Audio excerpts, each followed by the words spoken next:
పోతుల మహేష్ని అవనగడ్డ పంపిస్తే తప్పేమనుందా? ఎవరున్నారు మీ కార్యకర్తలుగా? మీకు పనిచేసిన వాళ్ళు కనీసం ప్రామినెంట్ లీడర్స్. శివశంకర్ ఏమైపోయినాడు? సత్యనారాయణ ఏమైపోయాడు? ఈ పోతుల మహేష్ ఏమైపోయాడు?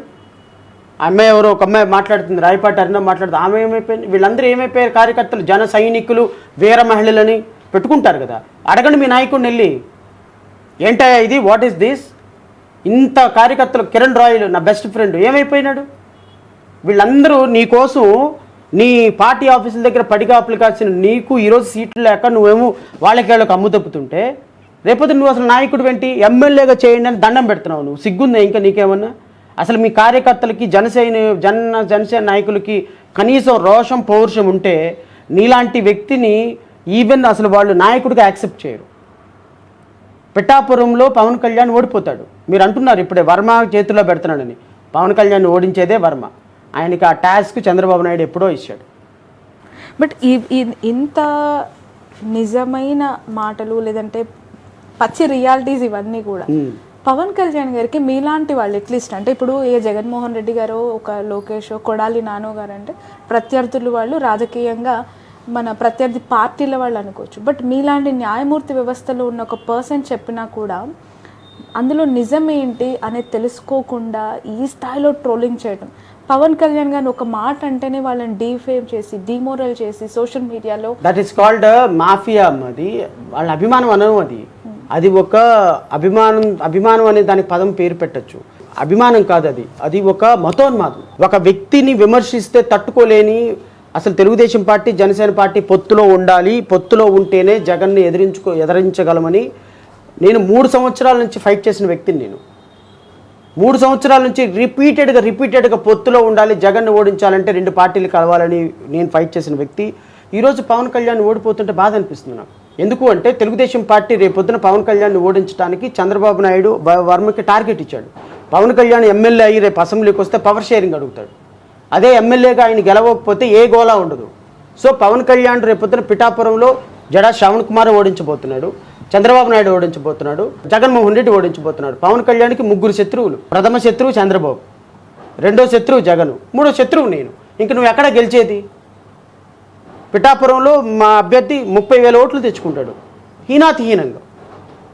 సో పవన్ కళ్యాణ్ అనేటువంటి వ్యక్తి అసలు రాజకీయాలకు పనికిరాడు నా దృష్టిలో.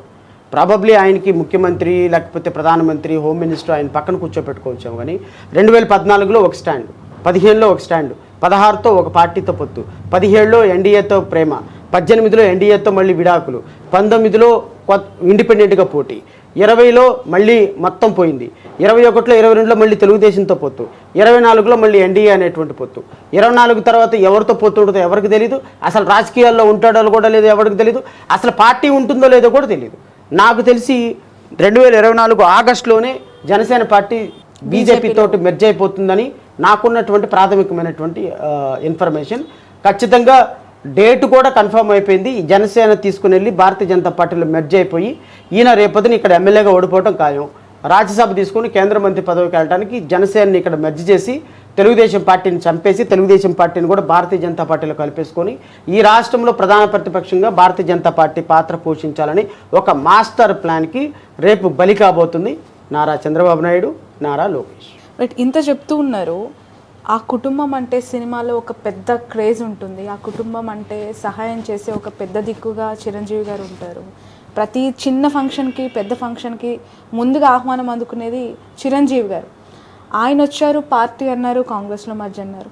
తమ్ముడు వచ్చారు, కాపులు అన్నారు, లీడర్ని అవుతానన్నారు, మిమ్మల్ని లీడర్స్ని చేస్తానన్నారు, తీసుకెళ్ళి ఇప్పుడు బీజేపీలో ఒకవేళ మీరు అన్నట్టు జరిగితే అసలు ఇంకా రాజకీయాల వాళ్ళు ఎలా చూస్తారండి? నేను అన్నట్టు జరిగితే పవన్ కళ్యాణే చెప్పాడు కదమ్మా. అఫ్ కోర్స్ అదే జరిగితే జరుగుతుంది, అదే జరుగుతుంది.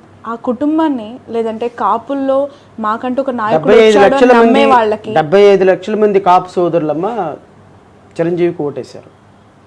నాకు తెలిసిన ఒక 100 మంది నాయకులు కోట్ల రూపాయలు నష్టపోయారు, ఆస్తులు అమ్మేసుకున్నారు.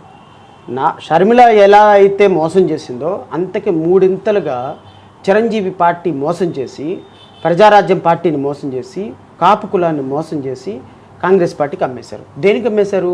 ఒక కేంద్ర మంత్రి పదవి కోసం అమ్మేశారు. తర్వాత రాజకీయాల్లో ఉన్నాడా చిరంజీవి? ప్రత్యేక మన ఆంధ్రప్రదేశ్ రాష్ట్రం విడిపోవటానికే కారణం ఆ దుర్మార్గుడు చిరంజీవి. సోనియా గాంధీతో ఆ రోజు చెప్పకుండా తెలంగాణను విభజించాడు. సో చిరంజీవి చేసినటువంటి తప్పు మరలా రేపు పవన్ కళ్యాణ్ చేయబోతున్నాడు. పవన్ కళ్యాణ్ రేపొద్దున భారతీయ జనతా పార్టీతో మెర్జ్ చేయడానికి ఇక్కడున్న ఎస్సీలు, ఎస్టీలు, క్రిస్టియన్లు, ముస్లిం ఓట్లు అన్నీ తీసుకొని వెళ్ళి పవన్ కళ్యాణ్ భారతీయ జనతా పార్టీలోకి వేయించి భారతీయ జనతా పార్టీలు రేపొద్దున ఈ పార్టీని మెర్జ్ చేసి నాకేమీ సంబంధం లేదని చేతులు దుప్పేసుకుంటాడు. పవన్ కళ్యాణ్కి ఓటేసిన వాళ్ళ పరిస్థితి ఏంటి? పవన్ కళ్యాణ్కి ఓటు వేయమని చెప్పిన వాళ్ళ పరిస్థితి ఏంటి? ఈ మొహాన్ని చూసి నమ్మి ఓట్లేసిన వాళ్ళ పరిస్థితి ఏంటి? రేపొద్దున ఈ రాష్ట్రానికి ఏమీ చేయదమ్మా భారతీయ జనతా పార్టీ. భారతీయ జనతా పార్టీలో పవన్ కళ్యాణ్ తీసుకొని వెళ్ళి మెర్జ్ అయిపోతాడు. మెర్జ్ అయిపోయిన వెంటనే భారతీయ జనతా పార్టీ ఇక ఈ రాష్ట్రంలో రాజకీయాలు జగన్మోహన్ రెడ్డికి తాకట్టు పెట్టేసి వాళ్ళు వెళ్ళిపోతారు.